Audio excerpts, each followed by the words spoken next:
Inside Lacrosse Podcasts, the source of the sport.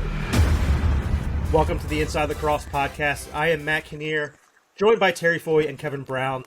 The source is back. January is here. Scrimmages are going on, and we have a top 20 in the land. The preseason Inside Lacrosse Media Poll has been unveiled, with Virginia as the number one team in the country, not the defending champion Maryland Terrapins. The Virginia Cavaliers are number one.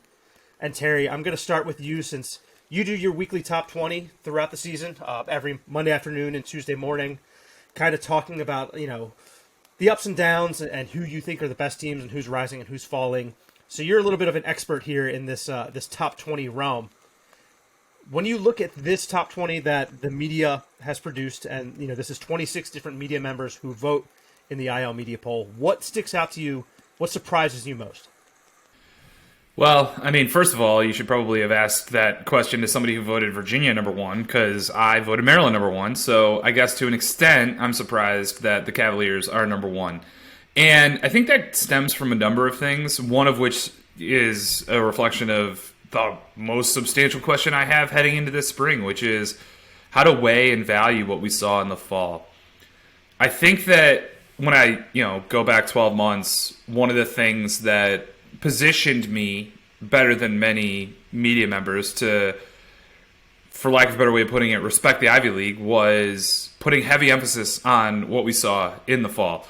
From teams like Cornell, who played Maryland tough, and Penn, who dominated Navy, and Yale, who took it to Syracuse and Ohio State. But when I think about that in the context of this year, I kind of have the opposite reaction because it felt like a disproportionate number of players didn't play in the fall.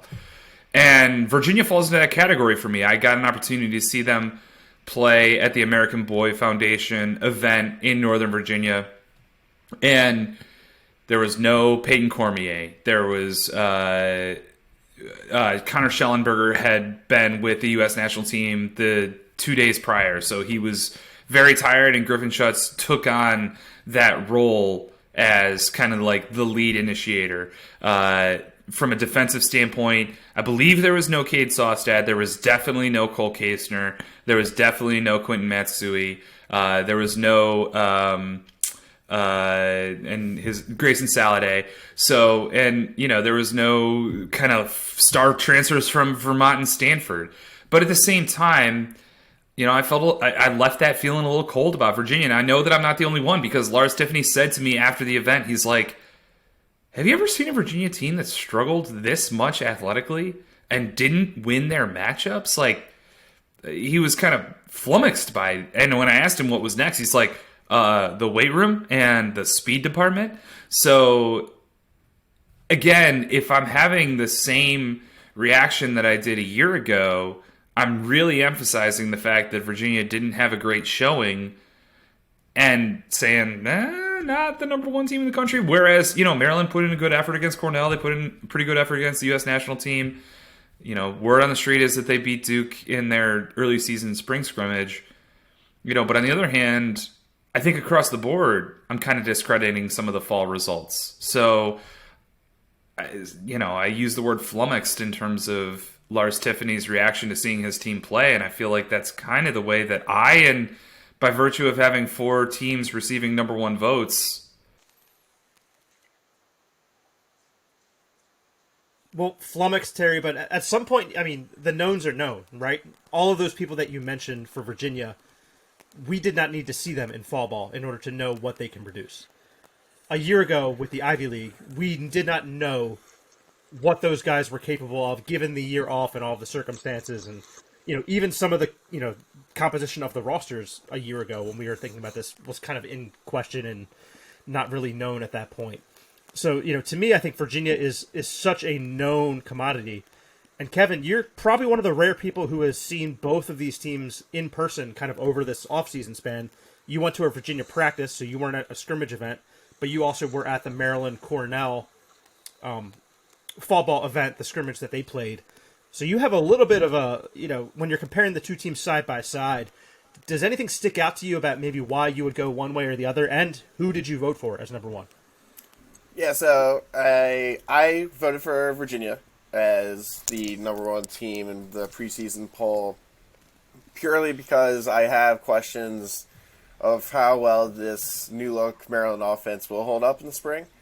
They look great, so I saw them not only against Cornell up in Springfield, but also during the Fall Classic against Team USA, which slower pace, international rules definitely suited them to be a little more deliberate and allowed them to not get mismatched athletically as much as one would have expected against some of the best players in the world on the red, white, and blue. But the Cornell game opened my eyes to a lot of things with new roles of players like Owen Murphy, who will play at X. It seems like he's got the change of direction that you want from a quarterback of the offense, and he can find guys from some incredible skip passes. I know he had the chemistry with Danny Maltz going. Almost called him Dylan, like I often do. But like Terry, I saw Virginia practice in Charlottesville, and there was 18 guys missing. Thomas McConvey was injured. Connor Schellenberger was really running things. It was Cole Kastner's first practice, or one of his first week back at practice that week.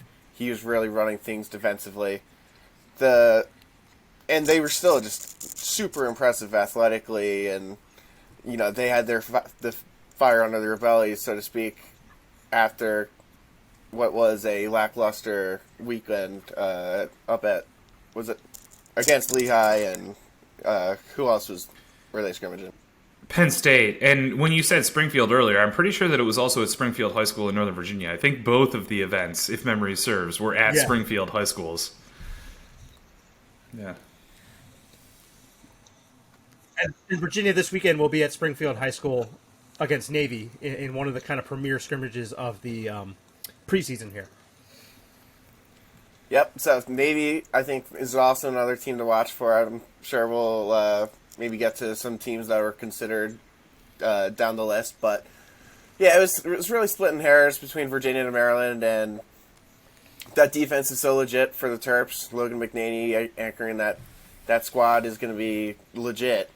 But just you add in a 6'5", 250 linebacker in Ricky Miezan, and we'll see how much of an impact he has with that midfield. But guys like Griffin Schutzel are going to take a big leap this year, and we all know the knowns for Virginia are coming back. So I lean towards them, but it was definitely a tough decision. Well, I don't know if you can use Ricky Miezan as like a trump card when we just learned that Dante Trader is playing for Maryland. So I feel like at the very best or very worst, potentially, that cancels out. I know Miezan probably has about 30 pounds on Trader, but Trader also has at least 1, if not 2 years more recently of having played lacrosse on Miezan. But you have certain intel that Trader is maybe playing on some D-mid instead of O-mid. Yeah, I don't know if this is the conversation that we want to have, but if you want to talk about who's playing offense and defense, I'm all about it. Well, that's what I was going to say, Terry. You kind of like got people stirred up with your comments about how Miezan will be used. So, I mean, we're talking about the number 1 and 2 teams in the country. We're talking about the poll. So let's just dive in. How do you think he can be used, and will he be an effective piece? Given the uncertainty of a guy who's been playing football for so long and now just getting back into lacrosse. This is such a layered conversation. First of all, I think you kind of have to address the elephant in the room, which is the fact that whenever you talk about a black midfielder, there is a predisposition to say he's going to play defense. So, I think that TJ Kemp has done a nice job of tackling that issue head on, and it's a decades long problem. I've talked to coaches who were watching Kyle Harrison at 205 and saying, man, he's going to be the best emitter on our team. And, some of the guys that I talked to were just like, what? What are you talking? Like, what? So, that's why I kind of get, my dander up a little bit about the topic in the first place. But the other side of the coin is that you have to consider which skill is actually harder from the standpoint of learning and getting reacquainted. And I think that there's I don't want to say consensus. Like, there's a...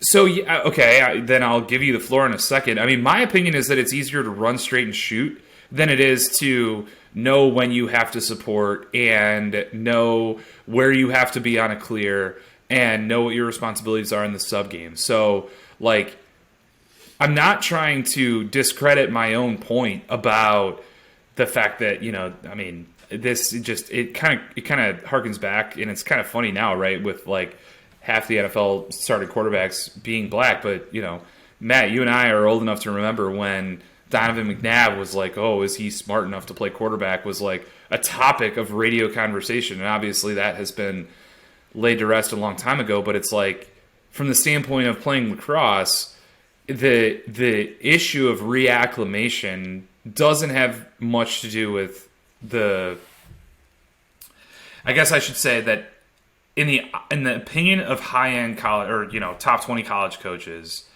the comfort with your stick skills are less of an issue relative to understanding what to do. And it is easier for an offensive player to know what to do than it is for a defensive player to know what to do, because a defensive player's responsibilities are dependent on the decisions of 5 other people and requires a lot of cohesion, whereas you can design an offense where an individual offensive player's decisions are very direct and simplified. Especially in a team defensive setting, which Coach Lars Tiffany and I were...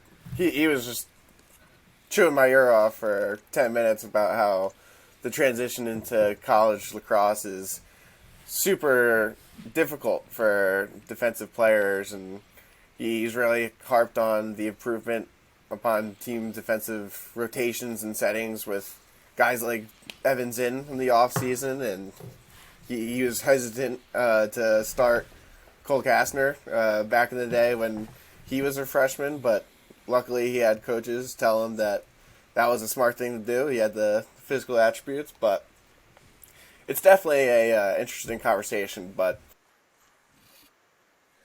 I think he's going to be electric, and Virginia needs help at offensive midfield. I think that's a place where they could use a little bit more depth, and I think he's going to do that. And I also voted for Virginia as the number 1 team in the country. I voted Boo. Where's your Maryland bias? I'm the lone not Terp on here who voted for Maryland number 1. Unbelievable. Yeah, and I mean the Midwesterner voting for Maryland, whereas all the Marylanders on our staff have all voted for Virginia or other teams. I am surprised by... I am known as a Virginia hater, though, so I suppose in that respect it's not surprising. Virginia was my number 2 team, for what it's worth. Well, you did pick against them, every game when they won the championship? No, I was accused of that, but in fact, I actually picked against them against both Brown and I didn't pick them against Maryland in the quarterfinals, but I did pick them against Brown. I am surprised by the Georgetown and Notre Dame votes. I thought this was pretty clearly a 2-horse race in terms of who's the number 1 team in the country. Virginia and Maryland. Notre Dame getting 3 votes is a little bit puzzling to me. I think that's a little bit of I don't know, like a poking the bear a little bit about the fact that they didn't get in the NCAA tournament last year. A political statement, if you will. Yeah, a little bit of a statement there. But, Notre Dame is, I had them somewhere, pretty high up, I think, in my top 5. I'll pull up my votes. I had them at number 5 in the country. So, no harm there. The thing that's interesting to me... What?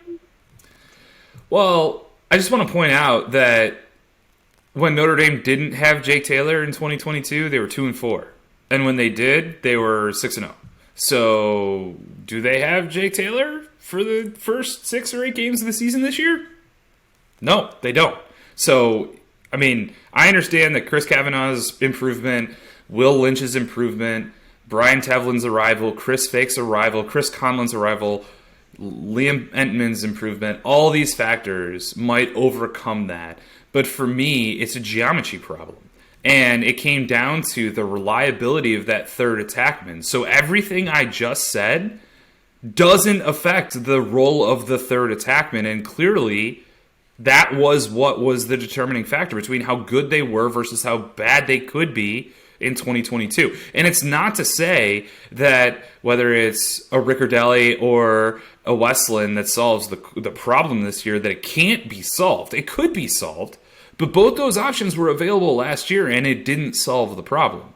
So then you're not just betting on the improvement of those guys, you're also betting on the improvement. And by those guys, I'm referring to Will Lynch and Chris Kavanaugh and Liam Mentiman and everybody else. You're also betting on the improvement of whoever that ends up winning that third attackman spot, which in and of itself might be the problem. The problem might be that they don't know which of those two guys or any other contender for the spot is actually the best bet. Well, Terry, you say they were 2-4 without some proper context here, in the sense that, let's see, 3 of those losses that we're talking about were against the teams that are right in front of them in this year's poll. So it's not like they lost, those games. And the other was to Ohio State team that I think kind of took everyone a little bit by surprise last year in terms of how good they were. So just, if you can, who are they playing in their first 6 or 8 games this year? Yeah. Right. Yeah, so, I mean, does that... And what were they ranked after week, 5 or whatever?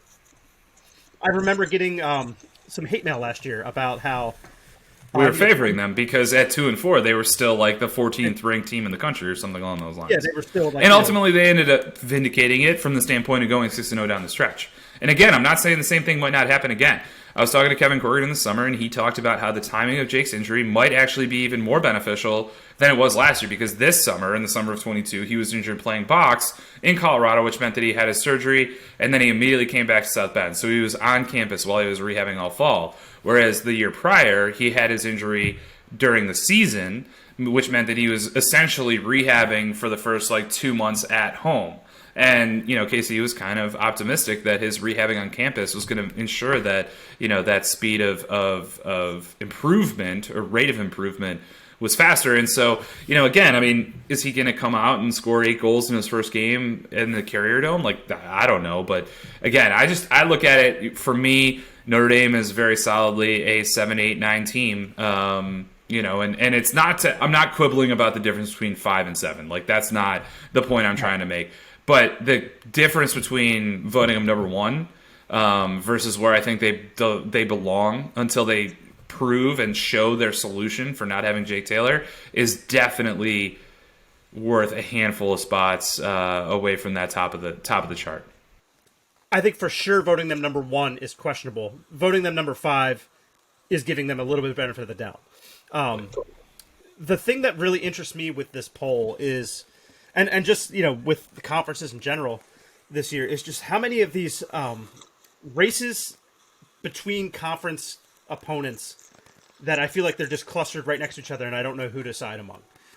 You look at, I think it's pretty clear that Maryland's the best team in the Big Ten. Georgetown's the best team in the Big East. But then you look at, is it Cornell or Princeton? And then you go down, is it Yale or Penn? I think you can kind of put any of those 4 teams, but really those clusters of 2 right next to each other. Is it Notre Dame or Duke at that next thing? Is it Rutgers or Ohio State when you're talking about the Big Ten? These decisions are, all of these teams that I've talked about are all teams that make up our top 11 or so in the media poll. And I really could argue for any combination of either of them going against each other. And Ohio State Rutgers is one that Terry and I have talked about quite a bit, on our group Slack. But I want to talk about Duke.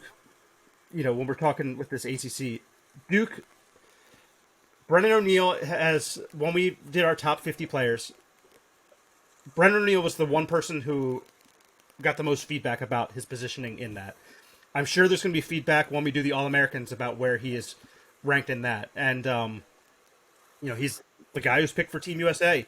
He's potentially the most talented player in the country, depending on who you talk to. I was just having a conversation in the office of a coach just talking about Brennan O'Neill and how good he is and what he can do.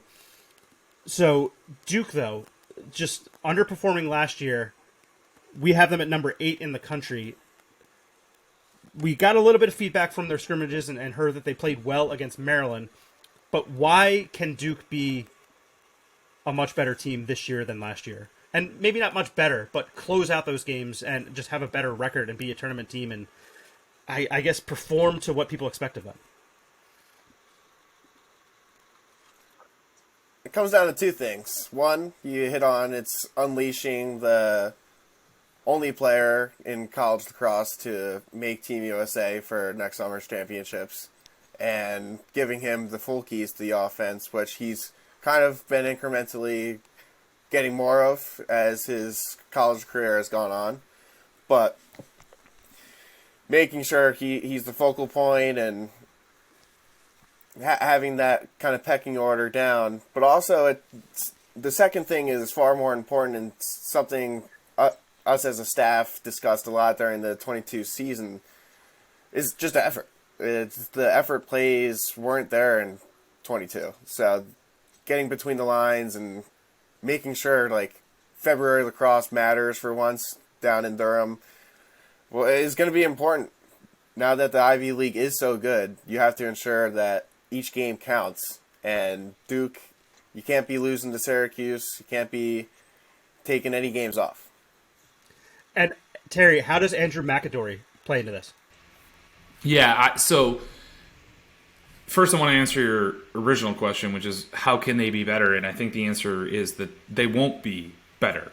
But that doesn't mean that they won't approach and execute better in games, which is to say that I have a hard time envisioning them being more talented than they were without Nikai Montgomery and Sean Lully and Joe Robertson. And certainly when you consider their goalie situation, Mike Adler having been a solid starter for a couple of years, not even, it's unclear at this point whether Andrew Bonafide or Wilhelm, the St. Lawrence transfer, is going to take over.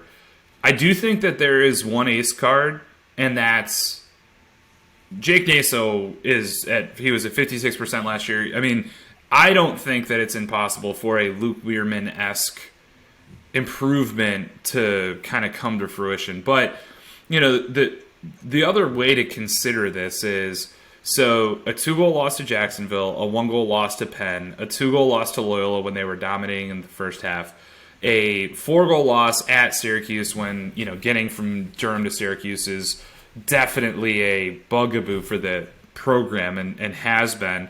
And then a pair of close losses to Notre Dame.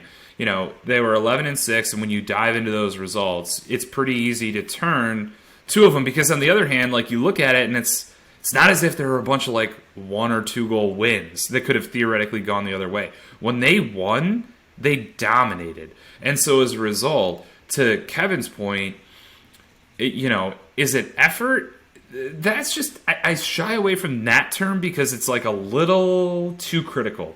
It's not so much about effort, in my opinion, as it is about focus and making sure that you're not susceptible to just getting gotten. And I think that's where the biggest thing this team can have over last year that can overcome a huge talent deficit. And that's not saying they're going to have a huge talent deficit, but they could have a huge talent deficit and still overcome it if the role definition and delineation and the guy's ability to fill their role and embrace their role is better and more easily understood. And so, unfortunately, I'm not sure that it's actually that evident right now.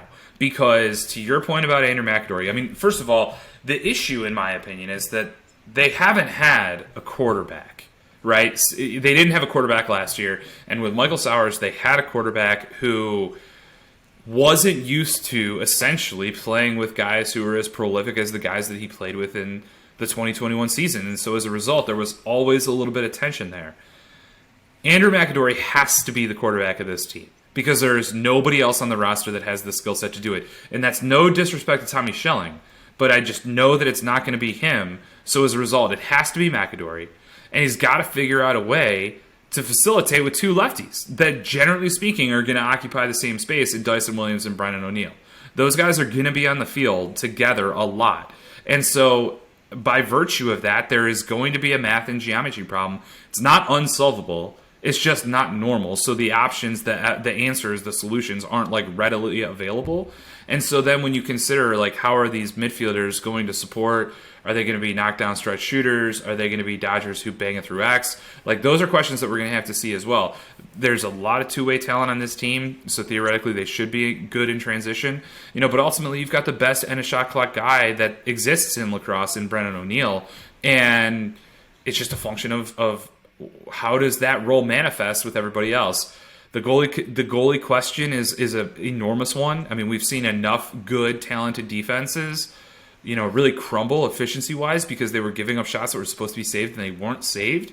Again, doesn't mean that there isn't going to be a quality answer in this roster, but that's a big question that lurks. So for me, candidly, I think they're pretty clearly a tick behind Notre Dame as the best team, as the third best team in the ACC. Guys, when we're looking at the back half of this poll, or just the whole poll in general, who was your outlier?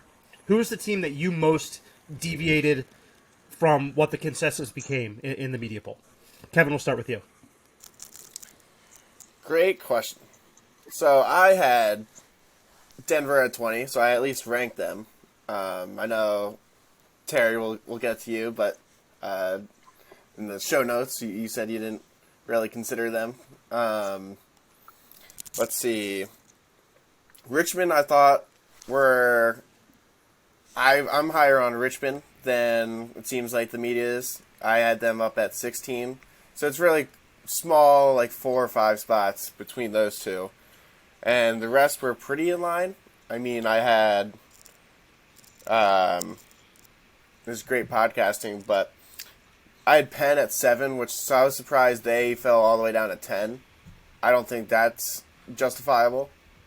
You mentioned the lumping together in the conferences, and I think no better example is the Ivy League, because you can go a number of ways with Penn, Princeton, Yale, and Cornell. I think has been the clear, obvious choice to start atop the conference, making it to that title game last season, and then you get to the Harvard and Browns of the conference, but nothing too significant. And I would say Penn is my kind of big shtick. I would push back against the media of voting them a little lower than I expected. That's my answer as well. I had Yale and Penn as kind of like an interchangeable 6-7, and I feel right now like I would go with Penn at 6 and Yale with 7, and I'm definitely influenced by spending yesterday, or we're recording this on Monday night, it'll post on Tuesday morning.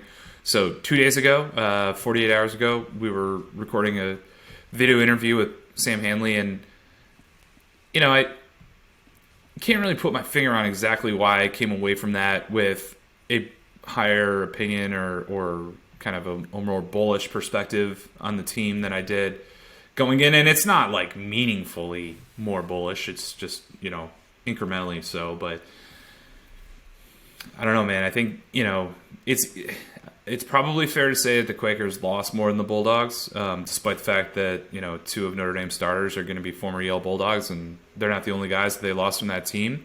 But at the same time, one of the most interesting things that Sam said was, we learned from the Rutgers game that we need to play more guys. And I think it's going to be a challenge for this team, because ultimately one of the hallmarks of this program is that Mike Murphy schedules 12 games against 12 good teams. And as you saw last year when they won 3 consecutive games in the last 2 seconds by 1 goal, there is no margin for error in the schedule that Penn puts together. And so as a result, there's very little opportunity for players 23 through 38 on the roster to get on the field and get their sea legs and understand the difference between game action versus practice action. And Sam mentioned that we're trying to do our best in practice to simulate game settings, but you can do your best. You can do the best job that anybody does in practice in all of college lacrosse, and it's still not going to be enough. So they've got to figure out a way to, in the end of second quarters, beginning of third quarters, get their third line middies runs, get their 4th and 5th attackmen on the field, get their 4th and 5th defensemen on the field. This is going to sound weird, but pray for an injury, right? A couple of well-timed, 2-3 week muscle strain injuries actually end up having benefits in the way that they develop, further depth. But there is talent there. And particularly when you consider offensively what they looked like last year, I think that there's a lot of reasons to believe that you're going to have what you had in Hanley and Dylan Gergar from a shooting standpoint. Maybe they shoot 18 times a game instead of 24 times a game combined collectively. But some of that action gets opened up for, Ben Smith and Rob Shane and some of the other guys on the roster who definitely have shown themselves to be capable, emerged toward the end of the season. And I think there's reasons for high expectations for the Quakers. I had them at 6 or 7, and they came in at 10. So that's to speak to how dramatically different it was from my expectations. Yeah, I've been beating this drum all off season, but St. Joe's was my team that I had much higher. I had them up at 11. I'm sure I've voted them the highest as anyone in the country, but I think that they are just gonna shock everyone this year. And if you look at their last season, obviously they had the loss to Yale in the NCAA tournament, which was one of the most exciting games that we saw in the tournament. That was a 2-goal loss. 1-goal loss to Penn. That was another late loss. And then Delaware and Drexel earlier in the season that, they hadn't quite found their groove yet at that point. And then, the Drexel one I know was just they got a really bad penalty and had some injuries and lost that game. I think St. Joe's, just everything about that program has just kind of ratcheted up. When you talk about shifting to the A10, the facilities projects they have going on, all of the guys that they have come back, they have basically the entire team. A little bit in the midfield is gone, but man, there's just a lot of momentum that feels like this is the year that they gotta go big or go home. Although next year too, they got basically that attack back for I believe the entire attack is back for another year after this year too. So they're just not going to get force-fed possessions by Zach Cole. Yeah, and then exactly Zach Cole being the guy who most singularly has just raised the level of this program. He's second-team All-American, and what he can do, not just from a points perspective, but just kind of manipulating the sub-game in terms of the way that St. Joe's plays is really special, not only just him winning the ball at an insane amount. So Zach Cole is just really awesome. So St. Joe's is the team that I had a lot higher. I had Denver at 20 instead of 17 where they ended up. But other than that, it was pretty much, within 3 of the average there. The receiving votes teams. So Syracuse is the team receiving the most votes outside of the top 20. I struggled with this because I think we know the potential of this freshman group, and, obviously it's Syracuse. There's a lot of talent. I just couldn't put them, even, it sounds, and I'm talking very 90s lacrosse here. It sounds odd to have Jacksonville and Richmond and Denver and St. Joe's and Boston U and all these teams over Syracuse, but these teams are just more proven and talented than Syracuse, with the exception of, can that Syracuse freshman class really kind of propel them into this next level? And I think they just have more to prove than anyone else. Let me make the argument for Syracuse. So they open with Vermont at home. We saw that game last year. Vermont is probably not going to be as good as they were last year. And then they have Albany at home. And they have Holy Cross at home. They play Maryland on February 18th. That's a neutral site game down in Maryland. Then they have Carolina, Duke, Hopkins at home. Now, Carolina and Hopkins are right at Syracuse's level, right? Like, they're both in that, 19 to 24 range. And then Duke, we've already talked about, they might be considerably better than them, but they also might be more in that realm. And we already talked about how difficult it is for the Blue Devils to make that trip to the Carrier Dome. So if they get him again, and then they have Hofstra, Bonaventure, Hobart, it is April 1st, and you can literally imagine a scenario in which Syracuse is 8-1. It's pretty shocking, but it's also not that outrageous. Should you get credit for making your schedule easier to play and win more games? Yes, absolutely you should. Sometimes you get extended. Actually, a lot of times you get extended. There are a lot of guys who have made NCAA tournament appearances in years 6, 7, 8, and 9 because they made their schedules really easy in year 4 or 5. Right, but we're not talking RPI math. We're talking subjective. I think this team is better. They might. Do you get credit from a preseason voting standpoint? I mean, if you're going to ask that question, literally, we're going to go so far off the path in terms of what are we actually doing with this exercise? Like, is your number one team? All right, if you could choose that your number one team spent the most weeks at number one over the course of the season, or was 0 weeks the number one team but won the national championship, which would you choose? I would think a more accurate representation of number one would be the team that was number one most through the season, not the champion. Kevin, please tell me Please tell me you're voting for the champion and just illustrate my point perfectly. Kinnear's like the Premier League fan of the three of us. I don't even know what the Premier League is. But no, I mean, the champion is the team that just they won the game. They won the championship game. Obviously, Well, of course, that doesn't necessarily mean that they're the best preseason number one pick. And I think, again, ultimately the core of this issue is that we don't know what exercise we're trying to do, right? There's no consensus about what a preseason poll is supposed to accomplish. Is it supposed to most closely mirror the poll in week 1? Or is it supposed to most closely mirror the poll in week 17? Which is why we have 26 different people do it to get varying With opinions. 26 different methodologies, yes. Right.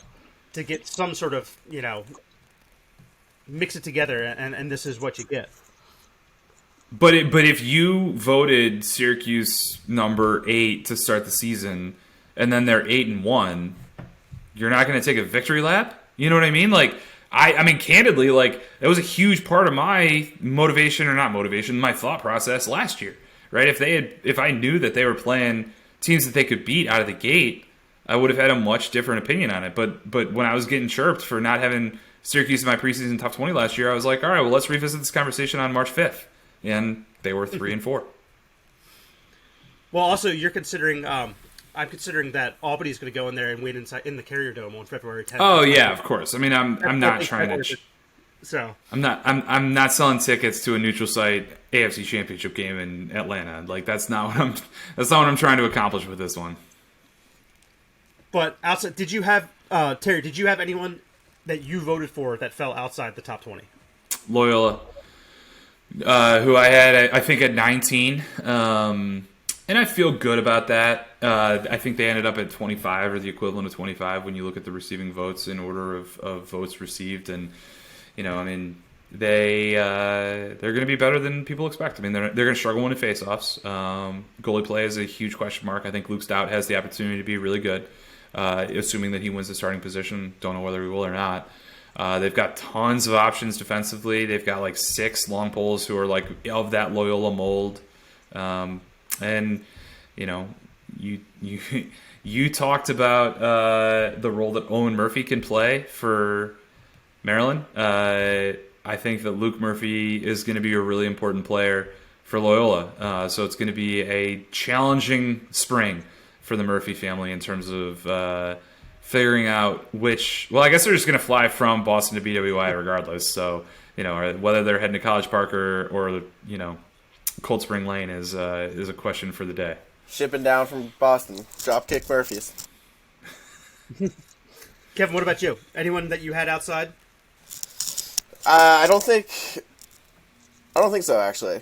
Your 20 was the exact 20? My 20 did match the 20, which was no collusion, no corruption in here, but there was, you mentioned Loyola there, the Patriot League low-key, I'm becoming a big fan of watching all the Patriot League games. Army and Navy are going to be, a lot better than people expect this year as well. Navy's got a lot of young players that I saw ball out against Penn and St. John's this fall. And Army, we should mention that BU apparently got destroyed by Rutgers in a preseason scrimmage a couple days ago. Yeah. I'm not going to overreact to that one either. Should not overreact to it, but it's maybe the sort of thing a certain head coach wants for his team that did quite well last season until that first round game. To your point about the Patriot League, it is arguably, when you look at the Big Ten, ACC, Ivy League as kind of your top 3. But when you talk about interest, the Patriot League and A10 are sneakily just super interesting top to bottom. And Yeah, this got to be a A10 podcast. I had Navy as number 20, as number 19 in my poll. I flip-flopped between basically them and Army over and over again. And, Navy was the last thing that I decided on. That's how close I think it is. So, I think there's a tremendous amount of uncertainty in terms of, I think Boston University deserves the nod because of how much they return. And, they proved it last year. But I think we saw in the NCAA tournament, they're pretty feast or famine, the way that they play. And the game against Rutgers, the Rutgers scrimmage, which, sounds like Rutgers won that pretty handily, doesn't give me a Their lot first of 10 shots went in. So, yes, I think it's safe to say that was pretty handily. Pretty handily is an understatement there. I do think that the Patriot League is a 4-team race in terms of who's the best team in that conference. I think it's the most wide open at the top, so to speak. Yeah. Not a 3-team race for a second? No, not at all. No way. Definitely not. Wait, are you saying no way to me or to Kevin? I'm saying that to Kevin. Like, no disrespect to Boston University, who I saw practice in the fall. Ryan Pulley has done a great job building a 10-year-old program, but, like, history dictates. I mean, what they did last year is the anomaly until they do it 3 or 4 years in a row, right? Like, this is a league that Loyola has had the edge, generally speaking, right? And it's not the largest edge. It's not as dominant as as Patriot League coaches might have worried in 2013 when they joined. But I'm not even. And it might be. It's weird. That's kind of where I was going. Yeah, I'm not ready to rule Lehigh out and relegate them to that 5th spot. And honestly, I'm not even willing to rule Bucknell out. I think that ultimately the way that it'll shake out is that those. I mean, I'm in a little bit of a wait and see mode with Navy. So even though I think Army is going to have a ton, well, not I think they do have a ton of holes to fill. For me, the tiers are BU, Loyola, and Army. Relatively small gap, Navy, very, very small gap, Lehigh Bucknell, gap, but not as big as it has been in some past years, Lafayette and Colgate, or probably Colgate and Lafayette, and then small gap in Holy Cross. That's kind of the way I see it shaking out. Yeah, I mean, but again, to the point of, like, it's not only like interesting depth-wise, but to me, it spans a little bit. I'm giving a little bit more credence to the fact that, there's 4 or 5 teams who might be the best team, not just, tiers of 3 and 2 or whatever. Totally. So I went with Navy, but again, if you ask me maybe 3 hours from now, I might go with Army. I think. So hold on, let me ask you a little bit more about Navy specifically, because Patrick Skalniak might be, the best dodging midfielder in the league, but who's actually going to control the tempo of the offense? I mean, Xavier Arline, I think, is going to... Injuries permitting. No, I mean, like, it's a little bit about the lacrosse season injuries, but it's also just a little bit about, like, the football season injuries, too. Like, So with him, he's interesting because he is going to be basically preparing to be the starting quarterback for Navy football next year. So which gives me significant pause. Yeah. So he's doing basically double duty in 2023 spring. He is going to control the tempo is not what he's going to do. In my opinion, he's a change of pace back. He's the guy who you bring out of the box, he inverts on a shorty, and he's going to score like 40% of the time. Right, and I think to some extent this is going to be a team that is controlled by its midfield. Whether it's Swanson and Skalniak are going to kind of control the way that they play. And I think that, Amplo and Phipps have some interesting stuff in terms of like how early they're going to attack in the possession, depending on, how far they get out and stuff like that. They're going to be able to attack early, but then also, if they can't attack early, milk a possession. And I think that's where you're going to get a guy like Mac Haley, I know he's a freshman, but I think he's going to be the guy that's going to maybe be as weird. There's a reason to believe that Haley's can contribute as freshmen for sure. So yeah, I'm not gonna push back on that idea. Yeah, but I think it's weird to think of a freshman as kind of the calming presence of an offense, but I think that's what he's going to actually kind of provide. But I think it's going to be like midfield early, and then if that doesn't work, Haley's going to, calm things down, and then you're going to have our line to go in for the kill. Does it make sense? It does make sense. It's just not the offensive structure that I would bet on based on the 12 years of college lacrosse. Well, we'll see. We shall see. They got Jackson Bonnets, who I think is just awesome, and yeah, they're going to create tons of chaos and wreck guys in their own defensive zone. There's no question about that. And that first, Navy. I mean, now we're getting really into a side conversation, but when you talk about like top units in the country, Navy's got one of the top midfield units in the country. I can't stress enough how much I think that midfield is really awesome. Them, Georgetown. I don't know who else would we put in that category of Princeton. Top midfield units. Princeton definitely is one.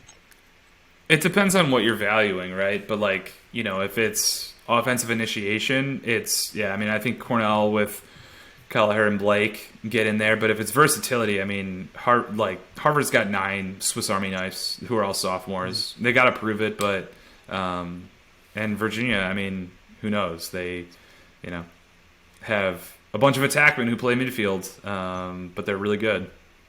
And let's not forget Penn. I mean, Sam Hanley, Gabe Fury, and James Shipley ain't too shabby. Correct. That's right. Well said.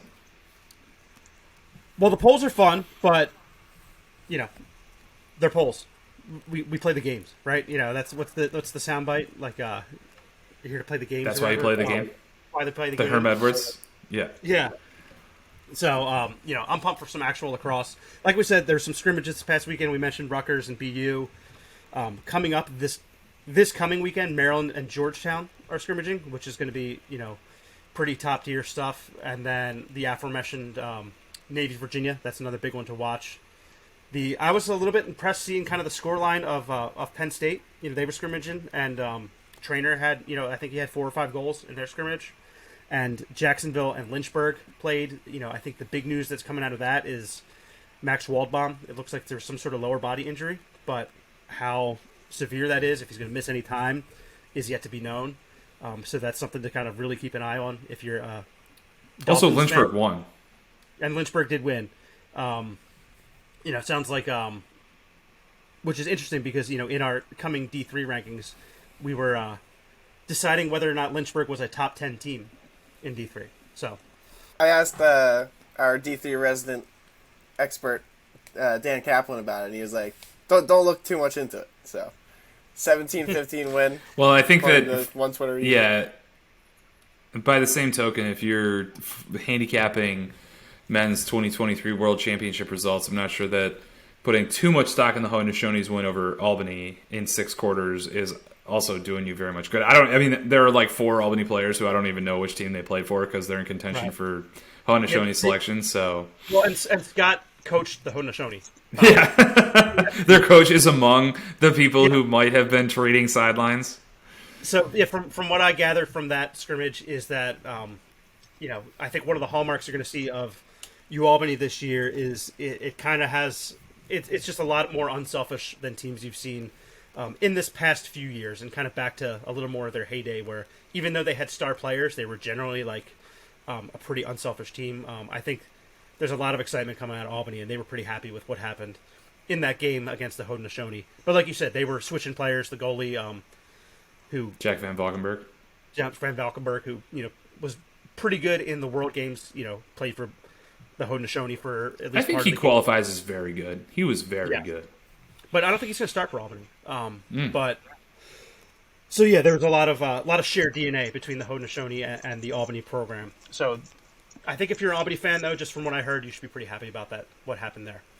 Preseason poll. We got 16 more of these to do, and then we're done. So Kevin and Terry, thanks for taking some time to share your votes. We'll talk about All-Americans and some other stuff soon. And like I said, play some games.